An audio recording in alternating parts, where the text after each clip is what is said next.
মিথ্যে আশ্বাস দিবেন না, সত্য আশ্বাস দিয়ে শিল্পীদের জন্য কাজ করুন। দেখেন, পরিবেশ নিয়ে আমি চিন্তা করছি না, আমি চিন্তা করছি যে যেই জিতুক একটি সুন্দর প্যানেল তৈরি হবে, সেই প্যানেলের মাধ্যমেই আমাদের বিশেষ করে শিল্পীরা যারা আছে তারা যেন উপকৃত হয়। আর বিশেষ করে আমি প্রত্যেকটা যারা আছে এখানে, যারা ক্যান্ডিডেট যারা আছে, আমি তাদেরকে বলবো যে মিথ্যে আশ্বাস দিবেন না, সত্য আশ্বাস দিয়ে শিল্পীদের জন্য কাজ করুন। এটি হলো কি মূল উদ্দেশ্য। দেখেন, আমরা চাই একটি সুন্দর পরিবেশ, কারণ এই ইন্ডাস্ট্রি কিন্তু আমাদের, এই দেশটি আমাদের।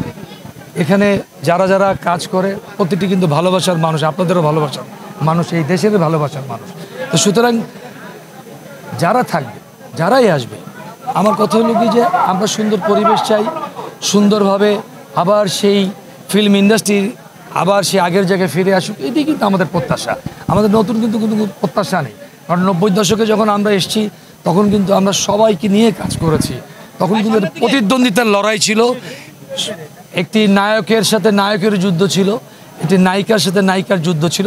ঠিক যুদ্ধ বলতে গেলে এমন যে কে কিভাবে ভালো ছবি দিতে পারে, সেই জিনিসটি নিয়ে আমরা আবার ফিরে আসতে চাই। বিশেষ করে আমি শাকিল খান, এটি আমি সবারকে আমি একটি কথাই বলবো, কারণ আমি আমার এলাকায় যেমন কাজ করি, বিশেষ করে বাগেরহাট অঞ্চল, বাগেরহাট 3, দেখেন ওখানে কিন্তু আমি মানুষের জন্য কাজ করি। তা আমি মনে করি এই প্যানেলে যারাই আসুক, যারাই জিতবে, তারা যেন এই শিল্পীদেরকে নিয়ে কাজ করে এবং আমাদের এই ইন্ডাস্ট্রিকে নিয়ে কাজ করে, এবং বাইরের কোনো ফিল্ম নিয়ে যেন এখানে কোনো টানাহেঁচড়া না হয়।